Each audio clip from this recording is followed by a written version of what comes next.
Buenas tardes.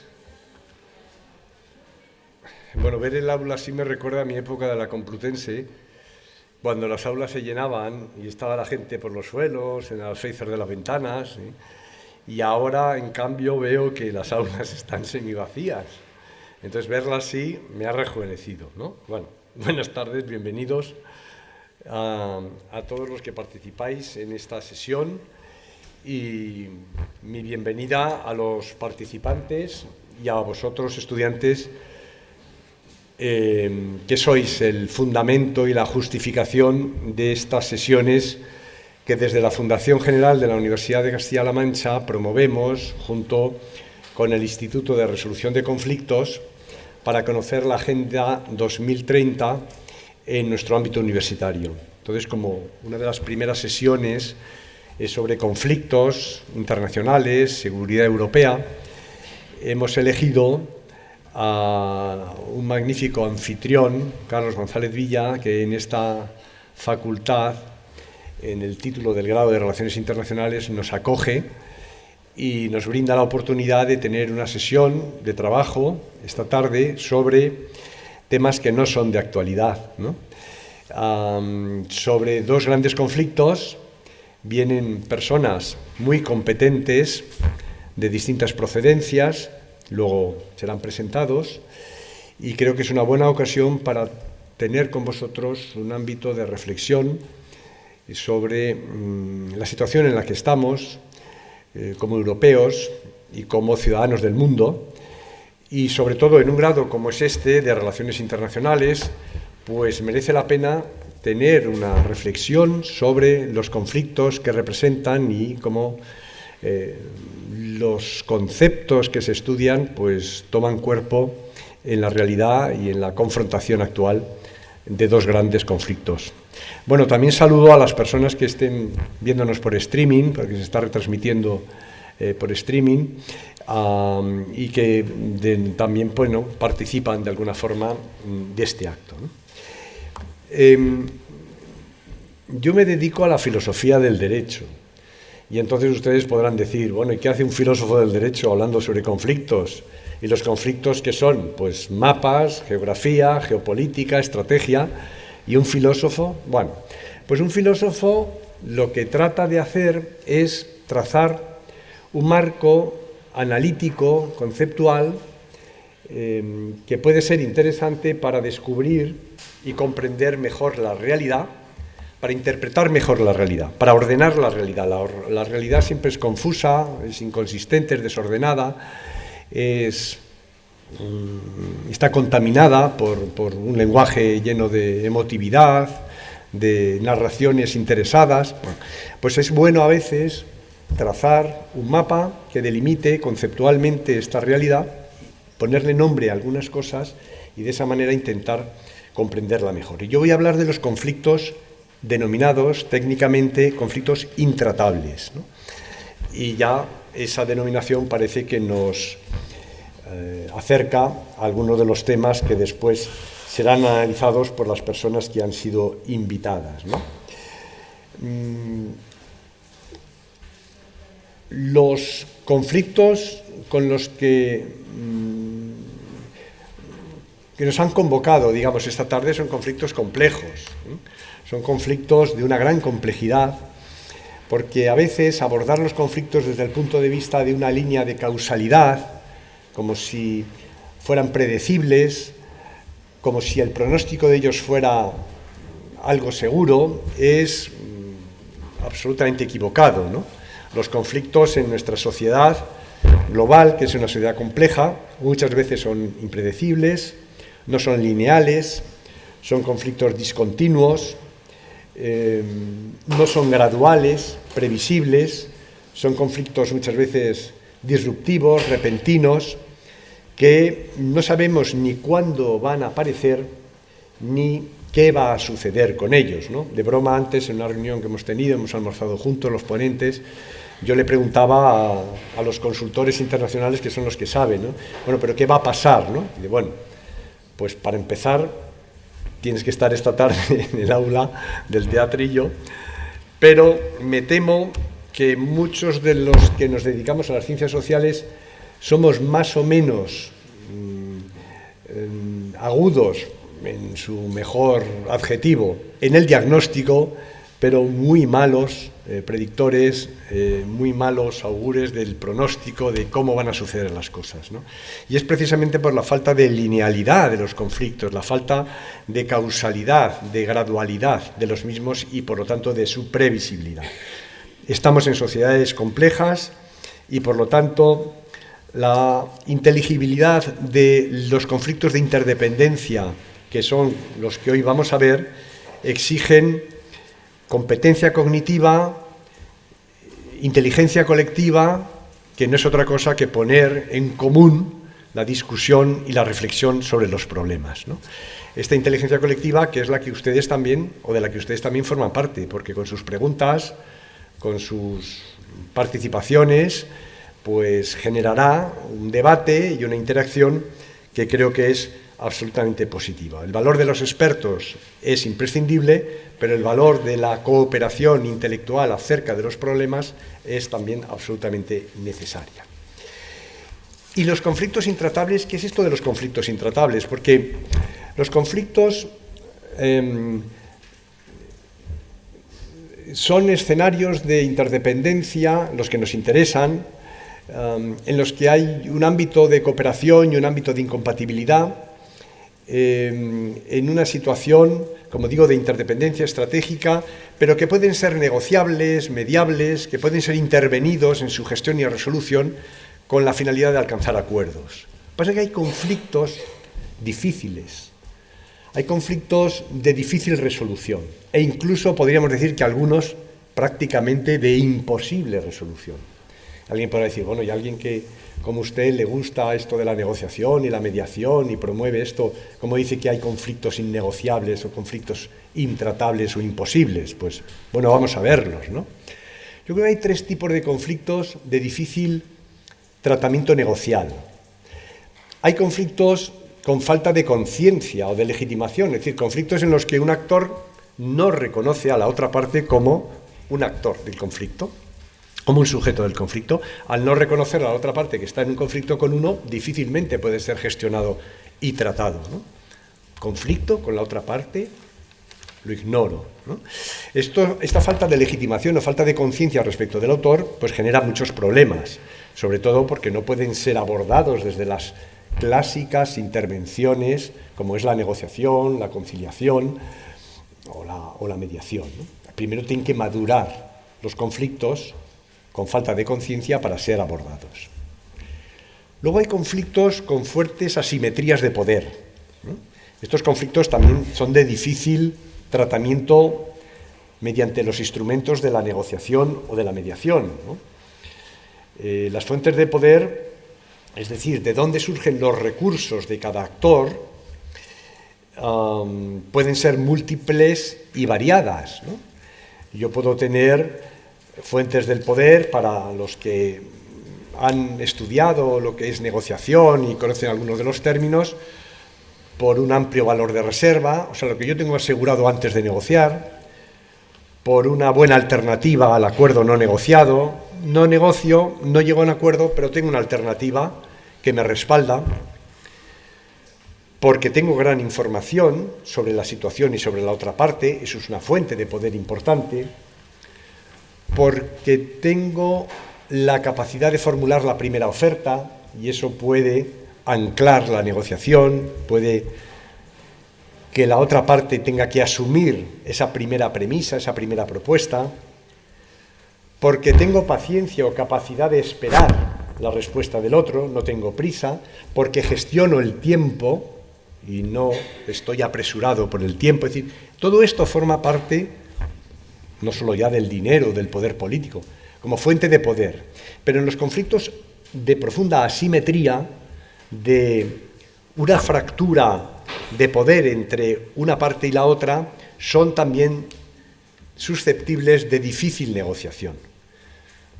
Sería necesario intervenir previamente para equilibrar esta situación de asimetría y poder después conducirlos a procedimientos y a herramientas de negociación. Por lo tanto, hay conflictos de falta de conciencia, no reconocer a la otra parte como actora del conflicto, y conflictos de gran asimetría es necesario intervenir más allá de lo que es la negociación para reconducirlos, gestionarlos y madurarlos hacia una situación en la que se puedan abordar con estas técnicas. Pero digamos que el tercero es el más problemático y es simplemente del que voy a hablar muy sucintamente. Los conflictos intratables, ¿no? Porque plantean el problema de la no negociabilidad de un conflicto, ¿no? Es decir, para ser más precisos, el problema de lo intratable, a diferencia de los dos casos anteriores, es que resulta realmente complejo pensar en un método que pueda ayudarnos a avanzar hacia la solución. Dicho en otros términos, la intratabilidad no es solo un problema de lo innegociable, sino de lo irresoluble. En los casos de falta de conciencia y asimetría de poder, gran diferencia de poder entre las dos partes, se suele acudir a métodos exógenos como un buen sucedáneo para corregir este tipo de problemas. Es decir, métodos exógenos son acudir a un tercero para que nos ayude. No tenemos la capacidad de negociar directamente, acudimos a un tercero, ¿no?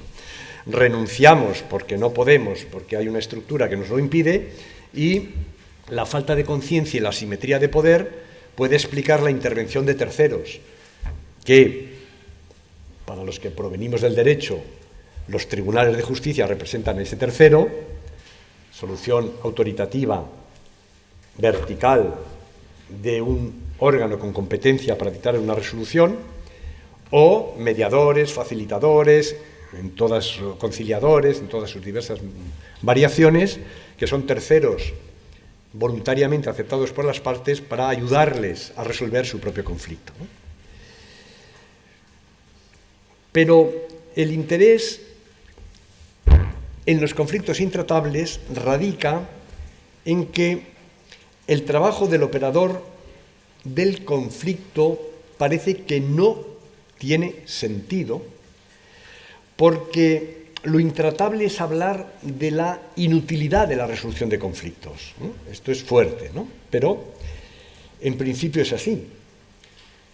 Y en general, cuando hablamos de conflictos intratables, al menos hablamos de conflictos que son de gran complejidad, que son en principio no resolubles por los métodos clásicos, que son destructivos, escalada destructiva, hay escalada constructiva del conflicto, escalada destructiva, son conflictos prolongados en el tiempo, son conflictos muy arraigados que generan conductas de grave intolerancia y son conflictos incluso perdurables, es decir, que nuestro pronóstico es que duren en el futuro, en un escenario de futuros, con perspectiva de futuros que duren. Pero podríamos decir que todo conflicto intratable es irresoluble, salvo que lo cambiemos, salvo que cambiemos este conflicto, salvo que cambiemos la estructura del conflicto, el marco, el cuadro, pero no todo conflicto que no se ha logrado resolver es intratable. Esto yo creo que es importante, ¿no? ¿Cómo podemos intervenir en el proceso de la gestión de estos conflictos intratables, que son de gran complejidad, de grandes y variadas facetas en su contenido y prolongados desde el tiempo? Pues son conflictos que deben ser abordados de manera diferente en el proceso de intervención, porque las metodologías más tradicionales, la negociación, la mediación, la conciliación, la facilitación, no funcionan como métodos para resolver estos conflictos. Son también de gran variedad en el contenido de la intervención. Es decir, los conflictos intratables se caracterizan porque el conjunto de los elementos implicados responden a una gran cantidad de facetas diferentes del comportamiento tanto individual como colectivo que pues exigen un acercamiento muy pluridisciplinar y muy multifacético para abordar su contenido. Además, son conflictos que se enquistan en el tiempo, se encapsulan, y son conflictos que, por lo tanto, duran y tienen perdurabilidad y afán de seguir, digamos, en una situación vedada, enquistada, inabordable. Son conflictos polarizados, es decir, se caracterizan por una clara polarización de posiciones, hasta el punto que estos conflictos tienden a que no existan terceros, no existan terceras partes participantes, intervinientes, porque aglutinan al final en dos grandes colisiones o en dos grandes partes polarizadas el escenario de su puesta en escena, ¿no? Tienen esa especie de, como llaman los teóricos de conflictos, magnetismo conflictual. Atraen a esas partes equidistantes o terceros a su campo para polarizar la situación en dos grandes bandos opuestos. Y además, esta polarización se manifiesta en términos de la teoría del conflicto en relaciones intangibles de enemistad, de hostilidad. Son conflictos donde los elementos de identidad, de justicia aparecen, y cuando los elementos de quiénes somos, qué queremos, a dónde vamos, aparecen en un conflicto, los transforma en conflictos de difícil resolución. Incluso podríamos decir que son conflictos que para los actores resulta más costoso conseguir un acuerdo que permanecer en el conflicto. Y esto es una de las características que luego podemos ver en algunos de los conflictos que aquí se van a presentar. Algunos de los actores tienen el firme convencimiento que la consecución de un acuerdo supondría la eliminación de su protagonismo y su expulsión, digamos, del sistema, ¿no? Y toda su finalidad consiste en mantener este conflicto como finalidad, porque para ellos es más costoso perder el poder que seguir manteniendo y escalando el mismo, ¿no? Y son destructivos, son conflictos sustancialmente dañinos, aun cuando las partes pretendan librarse de ellos, ¿no? De manera que vemos que son conflictos muy problemáticos, porque hay elementos emocionales, intangibles, como por ejemplo los elementos de la identidad de los grupos que están en oposición como factor de ese conflicto, la idea de justicia, la idea del ethos, del carácter del conflicto, de la memoria colectiva, de la orientación emocional colectiva del mismo, ¿no? Suscita miedo, odio, elementos muy poco controlables, ¿no?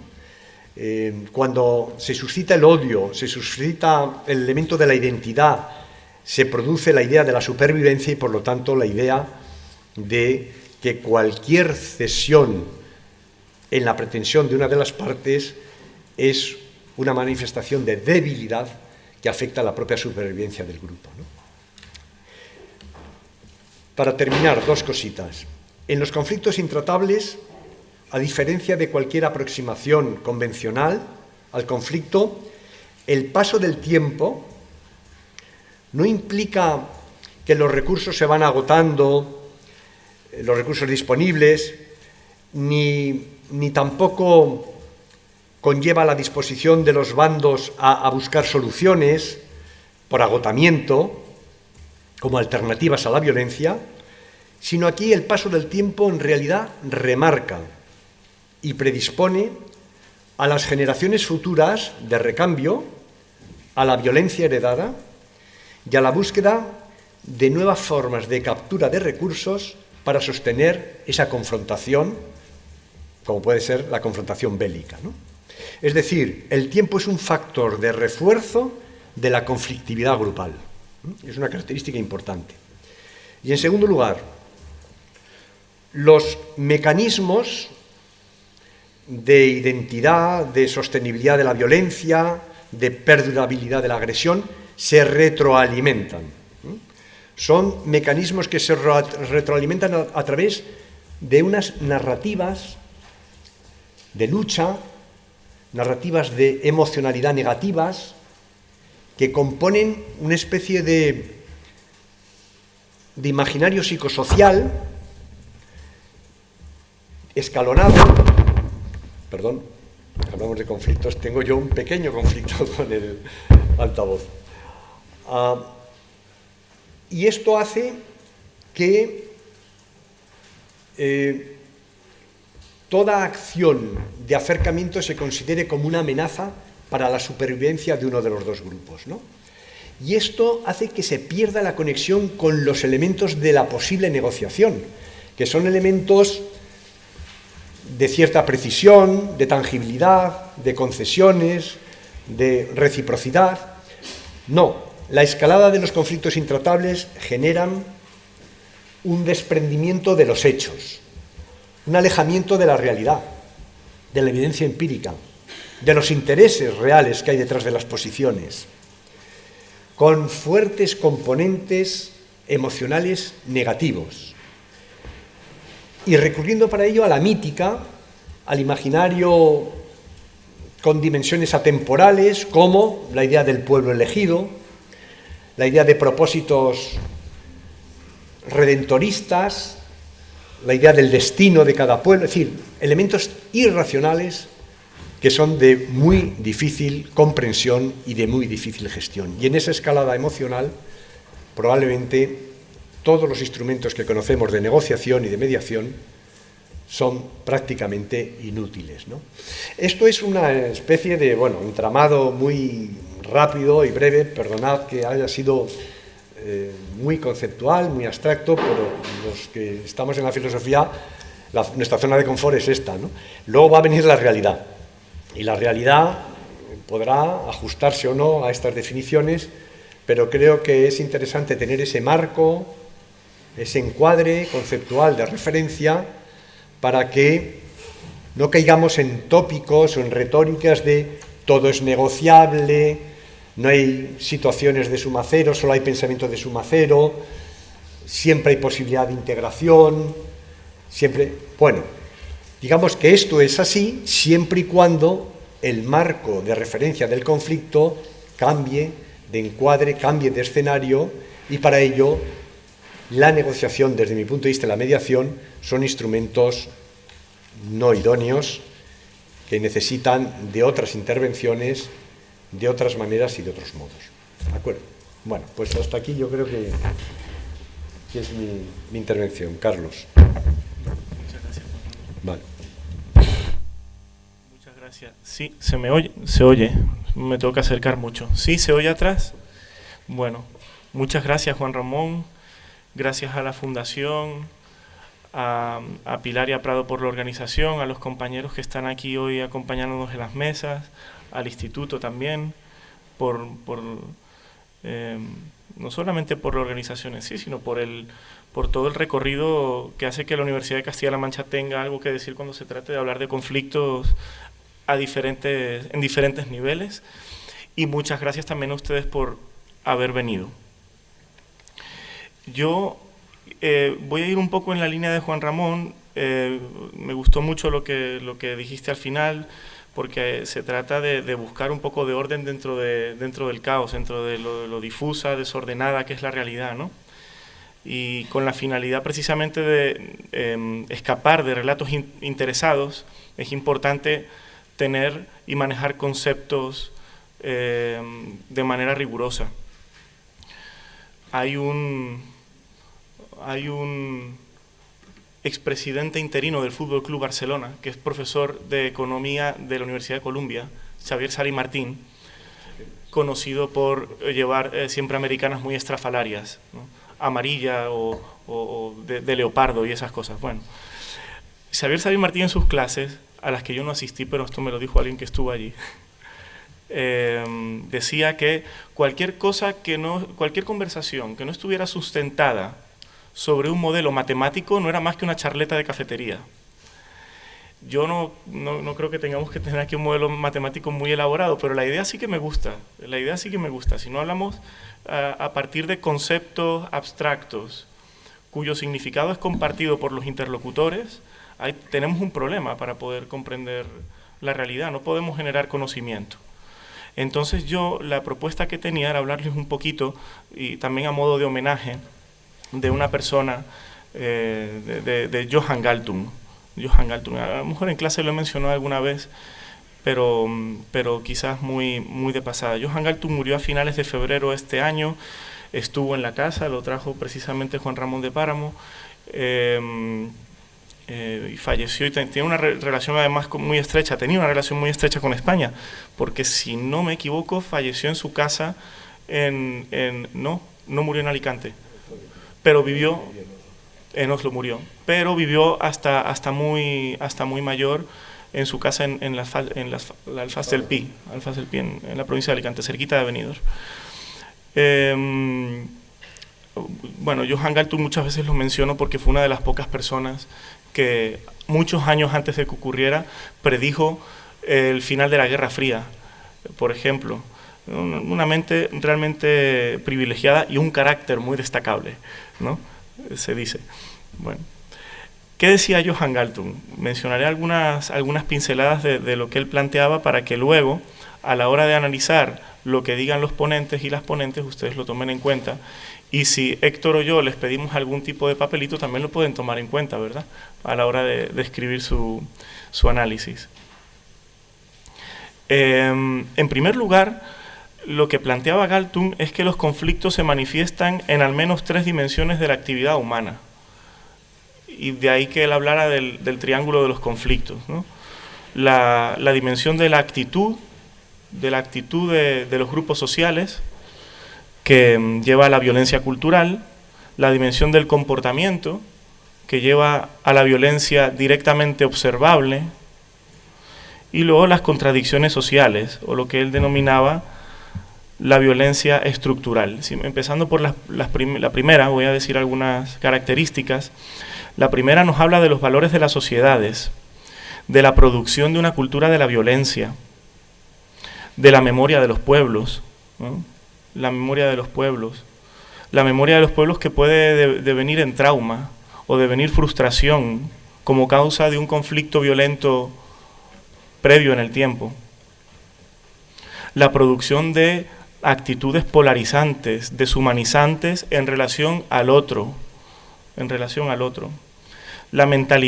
generación de una mentalidad de ganadores y perdedores que genera respectivamente sed de gloria o revanchismo. En segundo lugar, estaría la violencia observable, la del comportamiento. Galtung, por cierto, le asignaba a cada una de estas 3 dimensiones un filósofo para hacerla visible. Entonces, a la primera, el filósofo de referencia era Freud. El segundo sería Durkheim, hablando de comportamiento. Aquí los comportamientos nacen de las necesidades inmediatas y de su incompatibilidad con las necesidades del otro. La frustración de la necesidad tiene consecuencias tangibles en los discursos y en el trato al otro, lo cual genera escaladas que pueden terminar en agresión o incluso en voluntad de exterminar. La tercera dimensión, que nos hablaría de las contradicciones sociales, tendría como filósofo de referencia a Carlos Marx, a propósito de la idea de violencia estructural. Aquí las contradicciones sociales generan intereses contradictorios, intereses sociales contradictorios.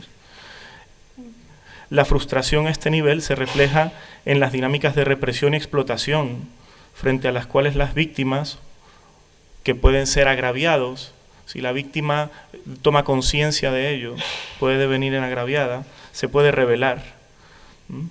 Frente a ello, frente al agresor, se puede recurrir a la violencia, del mismo modo que el agresor recurre a la violencia frente a la víctima o al cuerpo social que ocupa un lugar más bajo dentro de la jerarquía.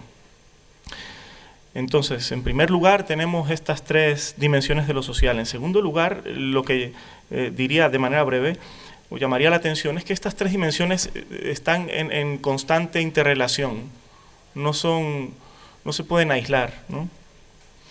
Las contradicciones sociales tienen un efecto en la violencia cultural, ¿no? En la violencia relacionada con las actitudes, ¿no? Porque la represión y la explotación genera identidad de agravio, A modo de ejemplo lo menciono simplemente. Del mismo modo, los valores pueden tener un impacto en la violencia directamente observable, en la segunda dimensión que mencioné, en la violencia observable, porque las identidades, como decía Amin Maalouf, pueden ser asesinas, identidades asesinas era el título del libro de Amin Maalouf. Si una identidad no se gestiona o no se articula de una manera sana, si es excluyente con el otro, puede terminar generando conflictos internos en muchas personas y luego también conflictos directamente observables entre grupos sociales más amplios. En tercer lugar, diría que los conflictos, Galtung diría que los conflictos, aunque son inherentes a la condición social, el mundo es un conflicto permanente, un conflicto entre explotadores y explotados, entre estudiantes y profesores, entre diferentes actores. A pesar de que es una característica inherente, el conflicto puede ser tratado. Conflicto no es igual a violencia. Entonces él decía que el conflicto tiene causas que se pueden abordar como si de una enfermedad se tratara. Entonces él hablaba de que el conflicto puede ser diagnosticado, en primer lugar, de dónde surge el agravio, de dónde surge la cultura de la violencia, de dónde surgen los intereses contradictorios. Esa sería la fase del diagnóstico. En segundo lugar, habría una prognosis. ¿Cuáles son las consecuencias de una mala gestión del conflicto? Esto es, ¿cuáles son las consecuencias de no aceptar al otro, de no gestionar las necesidades, que en muchos casos son compartidas, de no sobrellevar los intereses contrapuestos de una manera sostenible? Y finalmente, dado un diagnóstico y una prognosis, hay una terapia, ¿no? Hay una terapia. ¿Qué hacer? ¿Qué hacer? ¿Promover la reconciliación es una posibilidad? Es posible en los conflictos intratables, pues da la impresión que no es posible.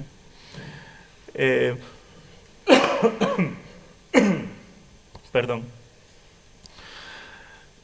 Cuando se habla de reconciliación se habla también de tener un relato compartido sobre el pasado, sobre cómo hemos llegado hasta aquí. Forma parte de la resolución del conflicto. Articular intereses y necesidades compartidas para el futuro. Con apoyo externo, ¿es la parte externa siempre un apoyo o puede ser parte? Esa sería una pregunta que nos deja abierta la fase de la terapia. Y una pregunta que me lleva ya a otro punto, una parte final de la que quería llamar la atención, porque una limitación de este marco es que nos obliga a ver los conflictos de una manera compartimentalizada. Y hoy en día tenemos un grave problema analítico, de otros tipos también. Tenemos muchos problemas de muchos tipos, pero también tenemos un problema analítico. Y es que el marco actual nos dice que los conflictos están entrelazados. Lo podemos ver a través del papel que puede jugar Irán en un conflicto como en los dos conflictos que estamos viendo a día de hoy, en los dos conflictos que vamos a ver esta tarde, ¿no? Juega un papel de apoyo para alguna de las partes, pero no es parte directamente en el conflicto, ¿no? Eso solamente lo menciono como muestra, como prueba de que no podemos hablar de conflictos aislados, lo cual nos lleva a el punto de que a lo mejor la resolución de los conflictos actuales no debe buscarse a nivel individual, sino que tenemos que pensar a nivel sistémico, a nivel de la crisis sistémica del sistema internacional. A nivel sistémico se reproducen las dinámicas del esquema que acabamos de ver también. Podemos aplicar ese esquema de ese triángulo con esas 3 dimensiones que mencioné y esas interrelaciones entre ellas, y también la idea del diagnóstico, prognosis y terapia, no solamente a nivel local con los actores que toman parte en un conflicto directamente observable, sino también que se puede aplicar a nivel sistémico con la actitud que están teniendo las grandes potencias, que viven una situación por definición conflictiva y que todavía no ha llegado a una situación de violencia directamente contrastable, al menos entre ellas, aunque sí seguramente a través de sus ejércitos delegados, ejércitos proxy, en los diferentes escenarios de conflicto que estamos observando. Entonces, y aquí ya, con esto ya me voy acercando al final, tenemos una paradoja. ¿Dónde miramos? ¿Cómo miramos? ¿A dónde aplicamos el esquema? ¿Al nivel sistémico o al nivel local? No vale hacer trampas analíticas y decir que le prestamos atención a todo, porque por algún lugar tenemos que empezar. Bueno, esto es una decisión analítica para la que yo no voy a dar ninguna respuesta, pero que tiene unas implicaciones, porque si miramos al nivel sistémico, es decir, si aplicamos el triángulo al nivel global y ponemos que las partes del conflicto son las grandes potencias, vamos a tender a ver a las partes locales como objetos de las grandes potencias. Y esto tiene sus limitaciones, porque los actores locales tienen agencia, también tienen voluntad, tienen aspiraciones. La alternativa sería entonces aplicar el triángulo o el marco analítico de Galtung a los conflictos a nivel local, pero eso nos limita también, porque nos hace ver a los actores externos como meros actores circunstanciales que ocasionalmente pueden apoyar a una parte u otra, y podríamos perdernos una parte importante de la película que dice que los actores externos en ocasiones son parte interesada directa en el inicio del conflicto. Esto es simplemente parte de la condición humana. Somos analistas humanos, por lo tanto tenemos limitaciones. Por algún lugar tenemos que empezar. Esto, además, no es un problema solamente que tengamos en las ciencias sociales, ¿no? Esto es un reflejo también, se podría decir, que de la física cuántica. Sabemos, gracias a los estudios de física de las partículas, que una partícula puede ser a la vez materia u onda según se la observe. Esto es fascinante. Dependiendo de cómo la miremos, una partícula puede ser o materia u onda. Lo mismo pasa entonces con el triángulo de los conflictos. ¿Qué clase de conflicto estamos viviendo hoy? Dependiendo de cómo empecemos a mirarlos. La mirada tiene un efecto en el carácter de la cosa que miramos. Y ya para terminar, hablando de física cuántica, entonces también podríamos decir que vivimos la era de los conflictos cuánticos, porque igual que la física cuántica dice que una partícula tiene un carácter según el modo en que se mire, otra propiedad de las partículas en la física cuántica es que están entrelazadas, aunque estén a una distancia de kilómetros. Y mientras una partícula se comporta de una manera, hay otra entrelazada que no tiene contacto físico entre sí, pero cambia su comportamiento debido al cambio de comportamiento de la anterior. ¿No pasa algo parecido con los conflictos actuales, los conflictos directamente observables a día de hoy? Quizás pase algo parecido, precisamente por el papel de actores que tienen un lugar importante pero secundario en todos, y que en una ocasión aparecen en un sitio y luego aparecen en el otro. El mismo hecho de que los medios de comunicación parecen haber olvidado que el conflicto en Ucrania sigue en marcha mientras estamos más enfocados ahora en el conflicto en Gaza, esto podría ser una idea interesante, ver esa relación de entrelazamiento. Lo que pasa en un lugar se termina viendo reflejado en el otro. Y yo con esto ya tendría, Juan. Gracias. Gracias, Carlos. Bueno, es una primera sesión dura, ¿no? Heavy. Luego estaremos más en la realidad, pero es una introducción más de carácter analítico, conceptual, para después abordar conflictos residenciados en dos zonas geográficas, ¿no? Pero que afectan de la misma manera también a Europa, ¿no? No sé si hay alguna pregunta o alguna aclaración o alguna intervención que quieren ustedes formular en esta primera sesión.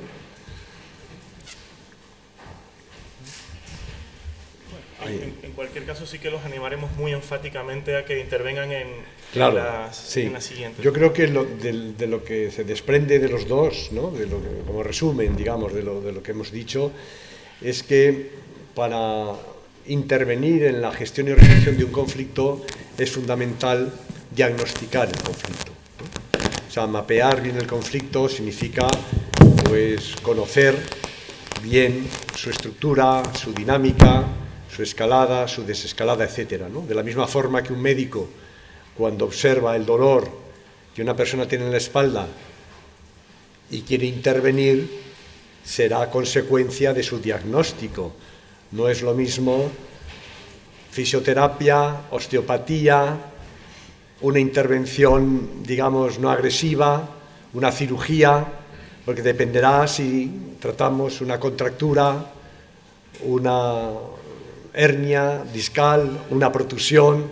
El diagnóstico es la clave, y por eso creo que ustedes, como estudiantes de una facultad, les corresponde ser competentes en los diagnósticos para ser competentes en la prognosis y en la terapia. Yo creo que eso es un poco lo que queríamos decir. Y ya está, ¿no? Pasamos, si acaso, a... En 10 minutos empieza la siguiente. Bien. Bueno, en 10 minutos empieza la siguiente sesión. Si ustedes tienen alguna pregunta o hacemos un pequeño break entre que nos recolocamos y reubicamos. Allí. Buenas, perdón, es que no se me veía. O sea, es realmente una pregunta sencilla y compleja, yo creo, a la vez, porque teniendo en cuenta este gran marco en el que todo está interconectado, en el que sabemos que un poco las grandes potencias obviamente controlan todo, pero de nuevo los agentes locales no se pueden perder de vista porque siguen siendo actores participantes. ¿Qué hacemos cuando, una vez hecho todo este diagnóstico, nos damos cuenta de que no hay una posible cura o de que la cura, bueno, no, nuestros bolsillos no llegan a ella, ¿no? Por así decir? ¿Qué pasos se toman? Gracias. Un filósofo diría que todo esfuerzo inútil conduce a la melancolía, ¿no? Y entonces a lo mejor le diría a usted, pues, quedarnos en esa melancolía inactiva y pasiva, pero yo creo que no, ¿no? Es decir, la evasión y la inactividad ante esto, no, deberíamos ser imaginativos y creativos para que, una vez que hayamos analizado esto y vemos las dificultades, intervenir para que nuestro marco de referencia, nuestro encuadre sea diferente, ¿no? Probablemente. Y esto conlleva esa multiplicidad de intervención sistémica del asunto, ¿no? Yo a mis estudiantes siempre les pongo el ejemplo de esta crisis que hubo con la pandemia del COVID, ¿no? Es decir, ¿cómo se abordó esa crisis? Si no se hubiera abordado, o hubiera sido mejor abordarla de manera sistémica, había disfunciones de todo tipo, ¿no? El punto de vista de un bioquímico era diferente al punto de vista de un economista, al punto de vista de un político, al punto de vista de un pediatra, al punto de vista de un psiquiatra, ¿eh? Es decir, los problemas eran tan diferentes y a la vez tan unidos que solo con una intervención sistemática y entrelazada podíamos alcanzar alguna solución, porque una medida que racionalmente en un subsistema, por ejemplo, el sistema de la seguridad o el sistema del no contagio, etcétera, fuera eficaz y eficiente, en cambio era muy perjudicial en otro subsistema como en el de la salud mental o cualquier otra consideración, ¿no?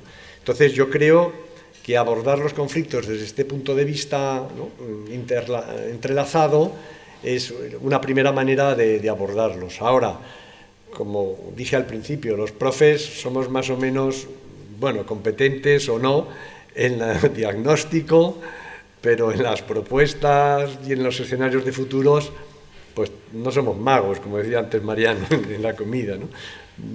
No solemos hacer buenas predicciones y nos equivocamos, y cuando nos equivocamos no lo reconocemos, ¿no? No lo reconocemos, porque retrospectivamente justificamos el por qué pasan las cosas, pero sin reconocer que hemos errado y que el cálculo de imprevisibilidad es inmanejable. Yo a lo que acaba de mencionar Juan Ramón añadiría que toda empresa que lleve a la búsqueda de soluciones imaginativas pasa por el reconocimiento del otro, porque los diferentes otros se reconozcan entre sí, por más diferentes que sean, ¿no? Por más diferentes que sean. Esto fue lo que permitió la refundación de una especie de un concierto internacional después de la Segunda Guerra Mundial, basándose en un intento fallido y malamente fallido de hacía apenas hace 20 años antes, ¿no? En la post-Primera Guerra Mundial. Y ello fue posible gracias a la confianza en que la idea tenía cosas que se podían rescatar y en el reconocimiento del otro. En el reconocimiento del otro, a pesar de que consideraban tanto unos como otros que estaban en las antípodas en cuanto a el modelo de organización política, social, económica, y que lo que tenían en común quizás era un otro antagónico al que habían derrotado previamente. Y eso es quizás lo que falta a día de hoy, un otro antagónico. El concierto de la post-Segunda Guerra Mundial era un concierto antifascista. Eso fue lo que permitió la creación de Naciones Unidas. Hoy a lo mejor no hay ese enemigo común, ¿no? Pero esa sería una diferencia que nos privaría de encontrar una solución imaginativa.